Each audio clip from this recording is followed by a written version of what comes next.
बिस्मिल्लाहिर्रहमानिर्रहीम। अस्सलाम वालेकुम डियर स्टूडेंट्स। हम क्वाड्रेटिक इक्वेशन स्टडी कर रहे हैं फॉर द 10th क्लास। अब तक हम देख चुके हैं कि क्वाड्रेटिक इक्वेशन किसे कहते हैं, प्योर क्वाड्रेटिक इक्वेशन किसे कहते हैं और क्वाड्रेटिक इक्वेशन को बाय फैक्टराइजेशन मेथड किस तरह सॉल्व किया जा सकता है। आज का हमारा ऑब्जेक्टिव है कि जो 3 मेथड्स हमने पढ़े हैं क्वाड्रेटिक इक्वेशन को सॉल्व करने के, जो कि factorisation, completing square method and by the quadratic formula हैं। आज हम उसमें से सेकंड मेथड लर्न करेंगे, that how can we solve a quadratic equation by completing the square method. हम थोड़ा सा रिकॉल करते हैं कि क्वाड्रेटिक इक्वेशन क्या थी।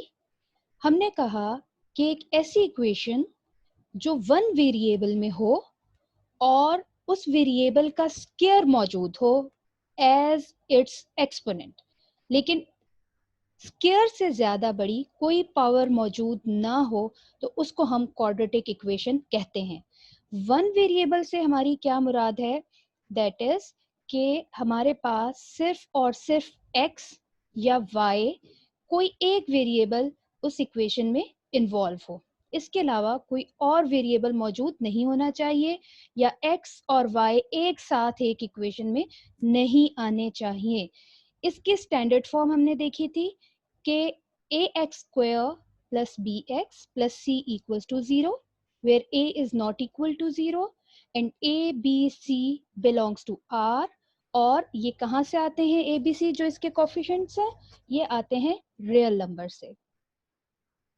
फिर हमने ये कहा था कि जब हम स्टैंडर्ड फॉर्म की बात करेंगे तो हम कहेंगे कि हम बात कर रहे हैं किसकी, वन वेरिएबल की, क्योंकि आपकी बुक में उन्होंने जनरल फॉर्म का वर्ड भी यूज किया है, जिसको हम अभी फर्दर देखते हैं।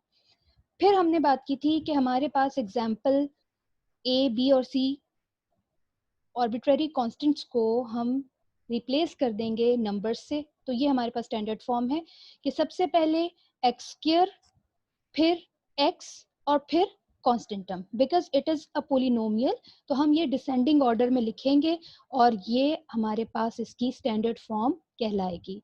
हमने ये बात देखी थी कि हमें आएगी अगर definition of a quadratic equation, तब भी हम एग्जाम्पल जरूर देंगे और एग्जाम्पल मस्ट बी पर्टिकुलर। और जब स्टैंडर्ड फॉर्म हमसे मांगी जाएगी तो फिर ये हम ax² plus bx plus c is equal to 0, a not equal to 0, a b c belongs to r, ये फॉर्म राइट करेंगे।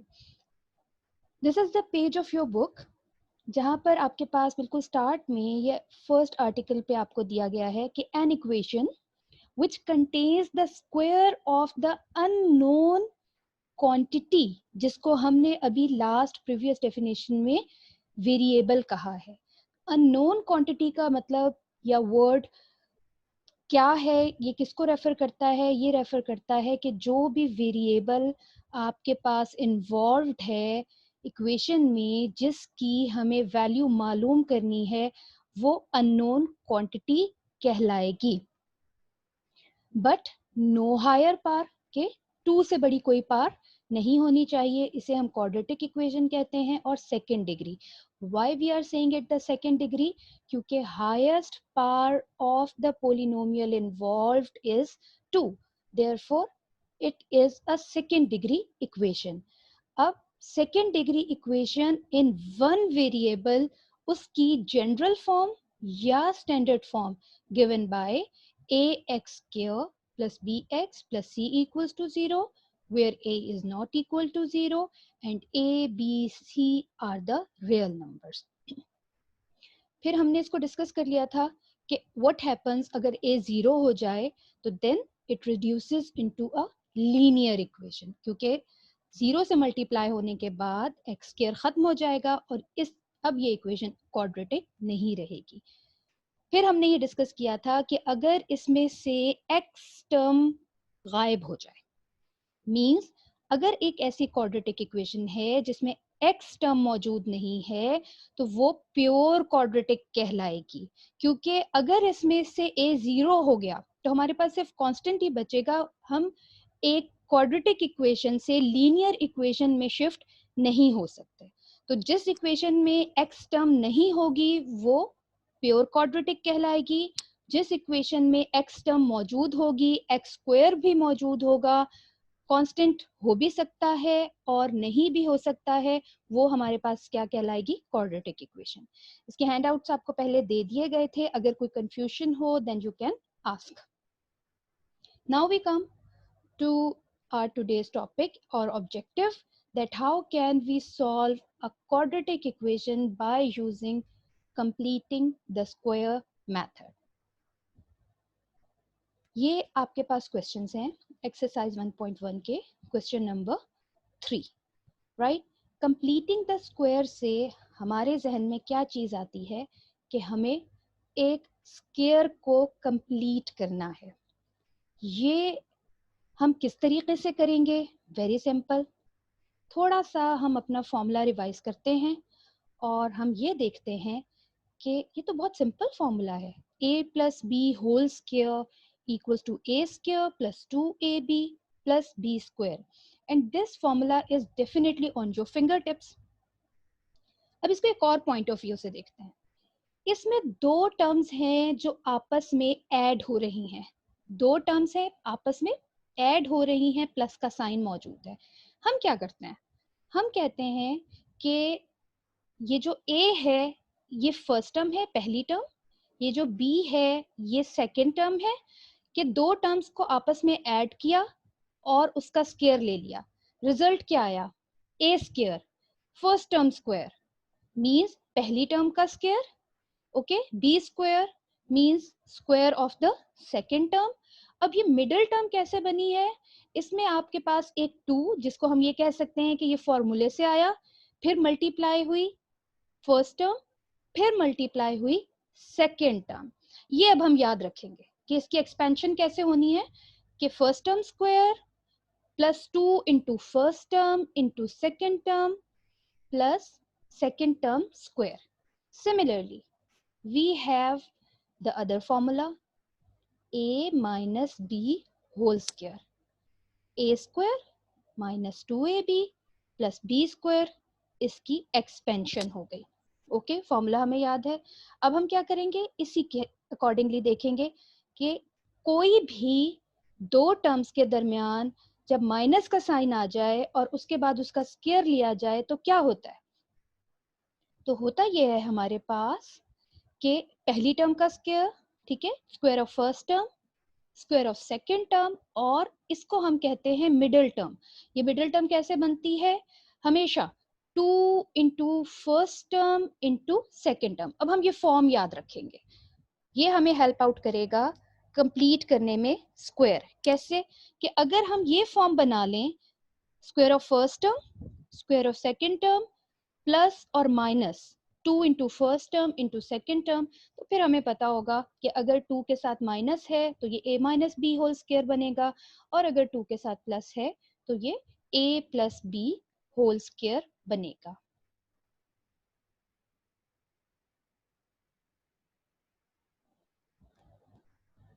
Now we move further. यहाँ पर हमारे पास कुछ स्टेप्स हैं जो कि क्वाड्रेटिक इक्वेशन को सॉल्व करने में यूज होते हैं, लेकिन इन स्टेप्स को हम डिस्कस करेंगे बाद में। पहले हम आते हैं क्वेश्चन पर और फिर हम इनको तरतीब से देखेंगे। हमारे पास जो गिवन इक्वेशन है एक्सरसाइज 1.1 क्वेश्चन नंबर 3 के थर्ड पार्ट, वो है 11x square minus 34x plus 3 equals to 0। हमें इसे लिखना है स्टैंडर्ड फॉर्म में, ओके। ये हमारा फर्स्ट स्टेप होता है।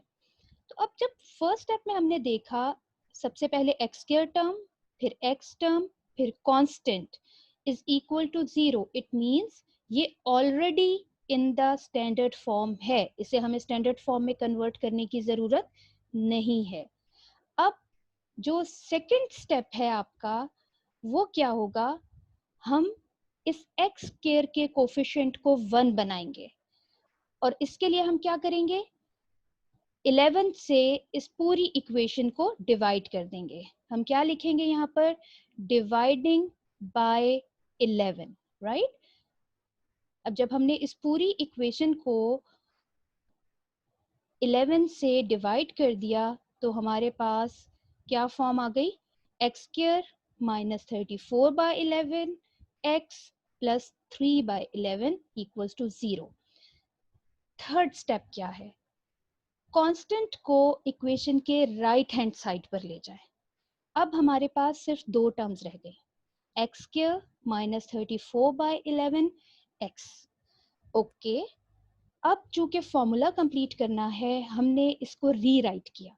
कैसे रीराइट किया, हमने कहा ये है x whole square, okay, minus sign, फिर मिडिल टर्म बनती है 2ab करके, तो हमने 2 को अप्लाई कर दिया। हमने कहा 2 हमारे पास फॉर्मूला में आना चाहिए, एक x मौजूद था, इस x को हमने यहाँ लिख लिया, राइट। अब हमने देखा कि इधर है 34 और 2 इंटू 17 करते हैं तो 34 आता है, इसलिए 2 तो हम ऑलरेडी इस्तेमाल कर चुके हैं, तो ये दो फैक्टर्स इसके बन गए। यहाँ क्या रह गया, 17 और ये 11 डिवाइडेड बाय 11।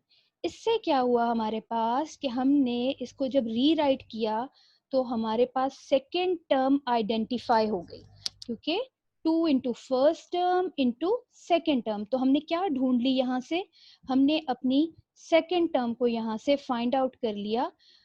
अब 2 इंटू 17 हमने क्यों लिखा, क्योंकि ये एक इक्वेशन है, लेफ्ट हैंड साइड और राइट हैंड साइड दोनों बैलेंस रहनी चाहिए। अगर हम कोई चीज ऐड करते हैं तो हम सब्ट्रैक्ट भी करते हैं, मल्टीप्लाई करते हैं तो हम डिवाइड भी करते हैं, राइट। तो हमने क्या किया कि 34 को 2 इंटू 17 बनाया, 2 को लिखा फॉर्मूले के लिए बाहर, x हो गई हमारी फर्स्ट टर्म जो ऑलरेडी मौजूद थी, बाकी रह गया 17 बाय 11। अब नेक्स्ट स्टेप क्या है हमारा, ठीक है, नेक्स्ट स्टेप है हमारे पास कि हमने सेकेंड टर्म के स्क्वायर को इक्वेशन के दोनों साइड्स पर ऐड कर दिया।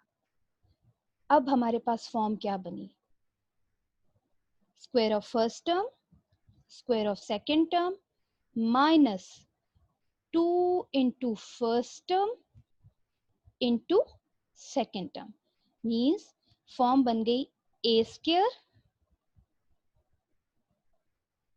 Plus b square minus 2ab। ये हमारा ट्रिकी पॉइंट था और की पॉइंट था कि किस तरीके से हमें स्क्वायर कंप्लीट करना है, ओके। तो अब ये बना, यहाँ माइनस साइन है, therefore x minus 17 by 11 whole square, और इक्वेशन के राइट हैंड साइड पे क्या किया, 17 के स्क्वायर को solve, 17 square is equal to 289। अब चूंकि डिनोमिनेटर्स दोनों के सेम थे 11 एंड 11, तो मैंने यहाँ पर स्क्वायर को स्क्वायर ही रहने दिया, इसको ओपन नहीं किया। अब नेक्स्ट स्टेप आपके पास क्या बनेगा,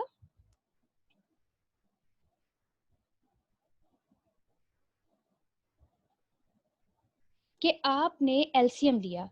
अब वहां पर आपके पास मौजूद था -3/11 और आपके पास मौजूद था +289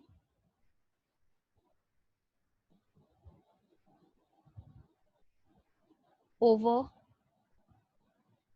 11 स्क्वायर।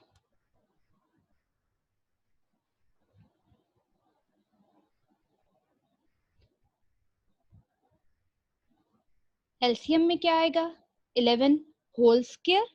अब 11 स्क्वायर 11 से डिवाइड होगा, 11 रह जाएगा, वो जब 3 से मल्टीप्लाई होगा तो -33 आया। अब 11 होल स्क्वायर 11 होल स्क्वायर दोनों का डिनोमिनेटर सेम है, देयरफॉर यहाँ पर 289 एज इट इज आ जाएगा और दरमियान में प्लस का साइन था।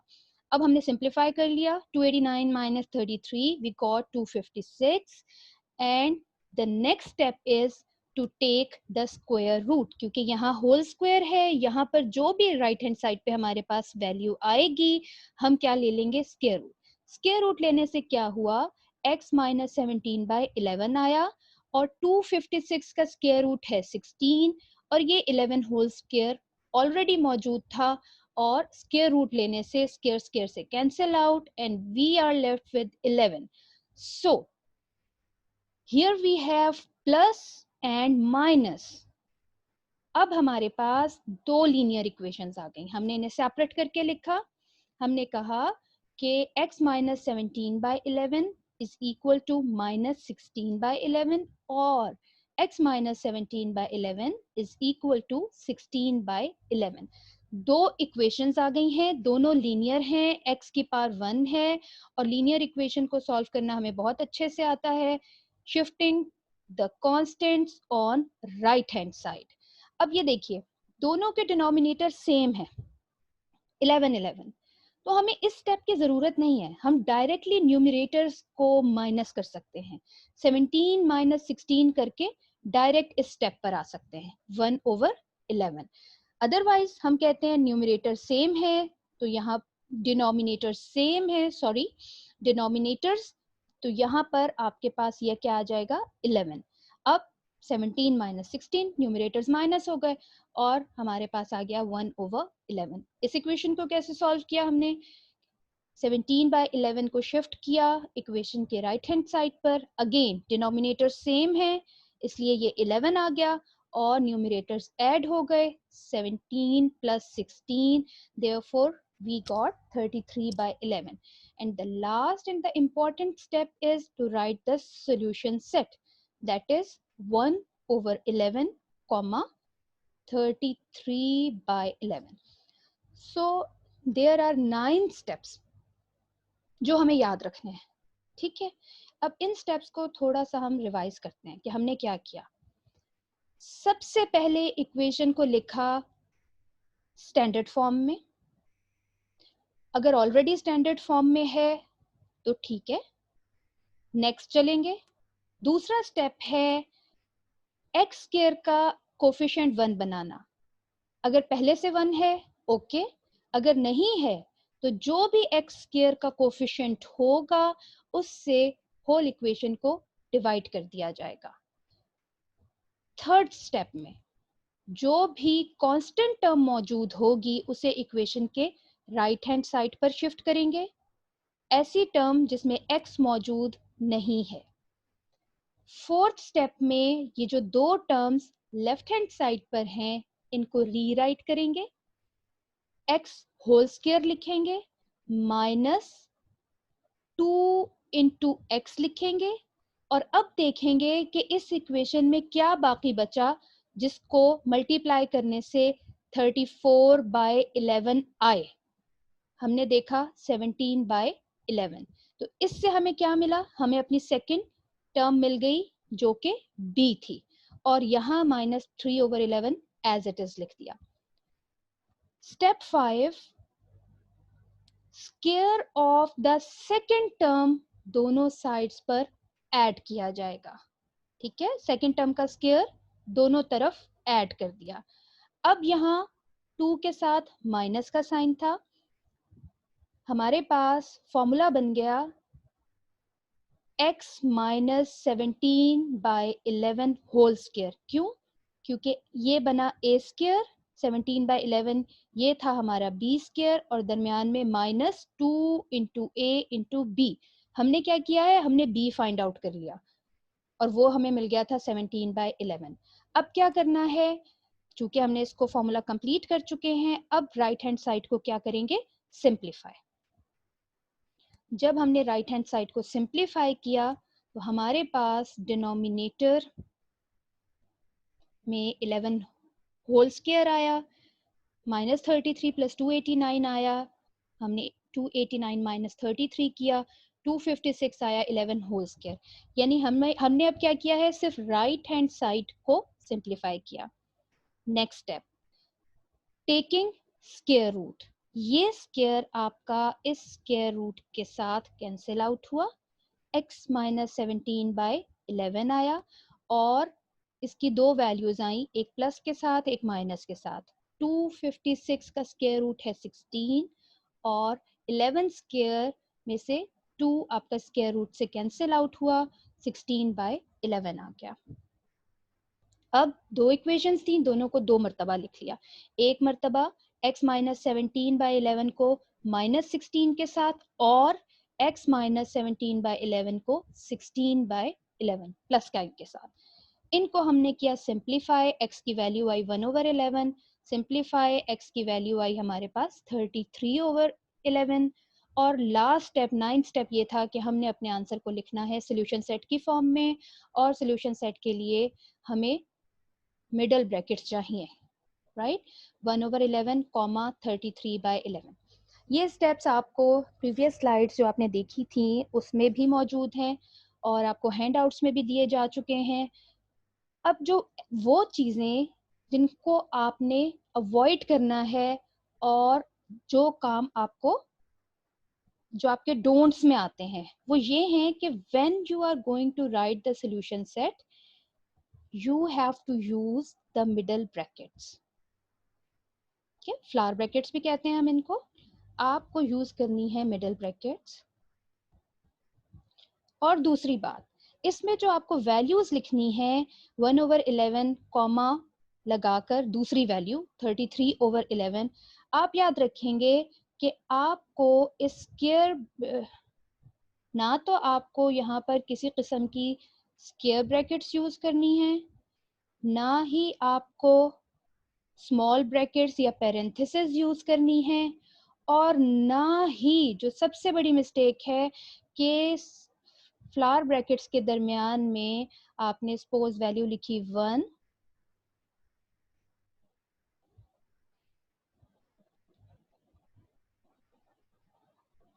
और यहाँ पर आपने वैल्यू लिखी 2, ब्रैकेट क्लोज कर दी और ये भी क्लोज कर दी। I can also write here 1 2 1 2 1 2। This is the only acceptable form. Solution set लिखने का तरीका ये है। ये फॉर्म गलत, this form crossed, this form is also not acceptable, right.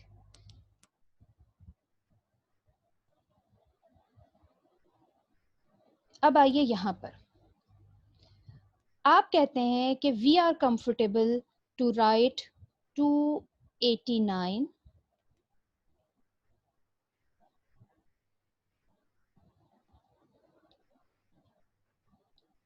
by 121। okay, we don't want to write 11 whole square, then it's okay, go for it। अगर आप इसमें कन्वीनियंट है तो आप 11 होल स्क्वायर को ओपन कर दें, आप इसको 121 बना दें, उसके बाद आप एलसीएम ले लीजिए और आपके पास यहाँ पर जो वैल्यू आएगी वो फिर आ जाएगी 256 बाय 121। और जब आप इसका एलसीएम लेंगे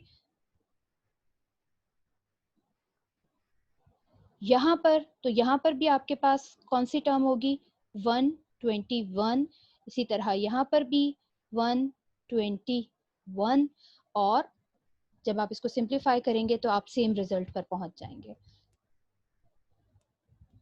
ये तो हो गया हमारा question and now we can solve another question. सबसे पहला काम क्या है हमारा, to write an equation in the standard form. Question number 3, 7th part. हमने क्या किया, इक्वेशन को लिखा स्टैंडर्ड फॉर्म में, 15/2 इक्वल्स टू, यहाँ पर एक्स स्क्वायर मौजूद था, हम इक्वेशन के राइट हैंड साइड पर ले गए और दोनों लाइक टर्म्स हमने यहाँ पर बना दी। ऑल राइट, अब हमने क्या किया, हमने कहा कि ओके हमें एक्चुअली चाहिए था यहाँ पर एक्स स्क्वायर प्लस 7/2x। हमें लाइक टर्म्स यहाँ पर चाहिए थी। लाइक टर्म से मुराद वो टर्म्स जिनमें x मौजूद है। और फिर हमने लिखा -15/2 इक्वल्स टू 0। मेनली जब भी स्टैंडर्ड फॉर्म लिखेंगे, पोलिनोमियल एक्सप्रेशन को इक्वेशन के लेफ्ट हैंड साइड पे लिखेंगे और 0 को इक्वेशन के राइट हैंड साइड पर लिखेंगे। नाउ अब हमारे पास जो फर्स्ट स्टेप था वो हो गया कि हमने इसको स्टैंडर्ड फॉर्म में लिख लिया। This is the standard form. Okay, next shift the constant on the right hand side. हमने कांस्टेंट को राइट हैंड साइड पे शिफ्ट कर दिया। इस क्वेश्चन में हमने स्टेप 2 और 3 को कंबाइन कर लिया to save our time, right. अब आगे चलते हैं। इस स्टेप में हमने स्टेप 4 एंड 5 को कंबाइन कर लिया। स्टेप 4 था मिडिल टर्म को फाइंड आउट करना। ओके, मिडिल टर्म हमने कैसे फाइंड आउट की? x को हमने लिखा x स्क्वायर यानी होल स्क्वायर। फिर हमें पता है फॉर्मूले में यहाँ 2 आना चाहिए, 2 लिख दिया। फिर a first term that was x, वो आ गई यहाँ पर। अब यहाँ पर न्यूमरेटर में कोई 2 मौजूद नहीं था। इट मीन्स हमने एक 2 एक्स्ट्रा यहाँ पर यूज किया है। तो इस एक्स्ट्रा 2 को जिसको हमें यूज किया है, तो definitely we have to divide it also. तो हमने क्या किया कि ये 2 और ये 2 आपस में मिलकर बन गए 4 प्रोडक्ट लेने से। So we got 2 into x into 7/4। अब देखिए 2 को अगर आप इस 4 के साथ सिंप्लीफाई कर दें तो ये टर्म दोबारा वापस आ जाएगी 7/2x, राइट। हमारी इक्वेशन पे कोई फर्क नहीं पड़ा। इस इक्वेशन की ये टर्म की फॉर्म को सिर्फ हमने रीराइट किया है और ओवरऑल इस टर्म की वैल्यू पर भी कोई फर्क नहीं पड़ा। इसको रीराइट करने से हमें क्या फायदा हुआ? हमें मिल गई सेकेंड टर्म जिसके स्क्वायर को हमने इक्वेशन के दोनों साइड पर ऐड कर दिया और इससे हमें मदद मिली अपना स्क्वायर कंप्लीट करने में, जो कि ये x प्लस 7/4 और यहाँ 2ab के साथ प्लस का साइन था जो हमने यहाँ लगा दिया, x plus 7/4 whole square. Right hand side पे क्या करना है? साथ साथ इन न्यूमेरिकल वैल्यूज को सिंप्लीफाई करते चले जाएंगे। 7 whole square is 49, 4 whole square is 16।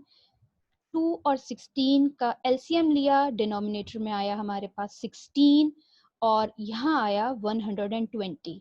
कैसे आया कि 16 को डिवाइड करेंगे 2 पर 8 और 8 को हम मल्टीप्लाई कर देंगे 15 से, ये आ गया आपके पास 120 प्लस 49 डिवाइडेड बाय 16। क्यों? क्योंकि 16 16 डिनोमिनेटर दोनों का सेम था।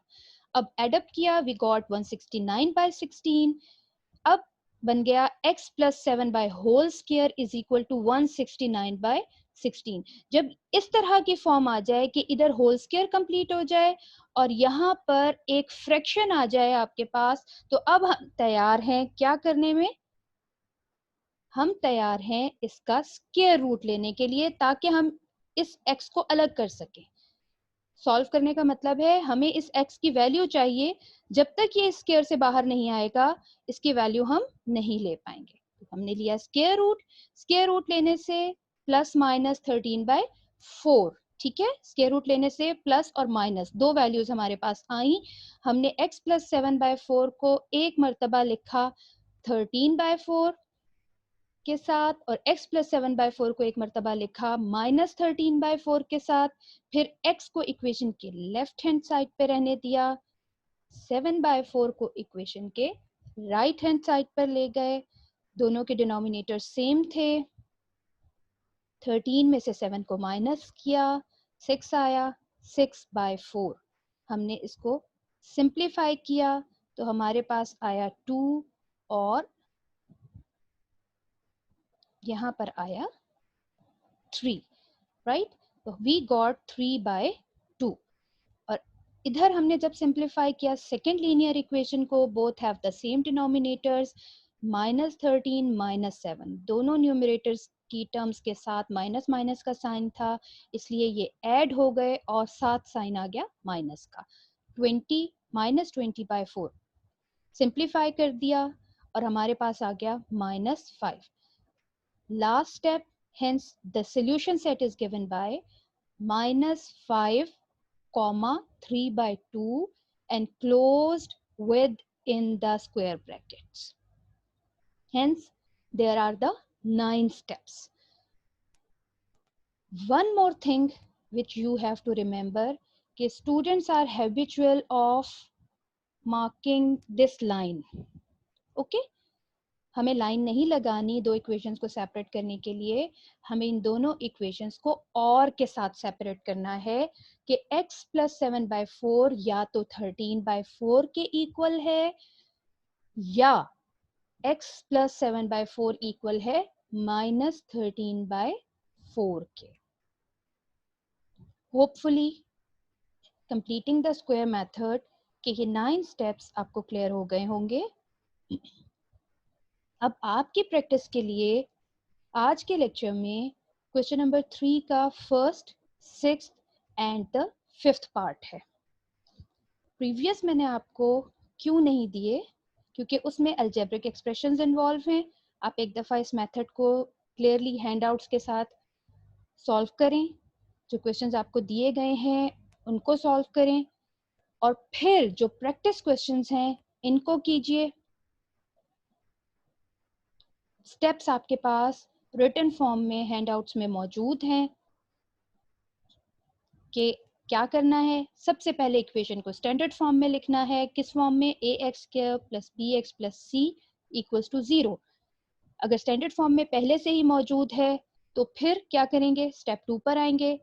उसके लिए क्या करना है? x² के कोफिशिएंट से इक्वेशन को डिवाइड करना है, फिर जो भी कांस्टेंट था उसको इक्वेशन के राइट हैंड साइड पे शिफ्ट करना है और उसके बाद हमने अपनी इक्वेशन में रीराइट करना है। किस तरह से?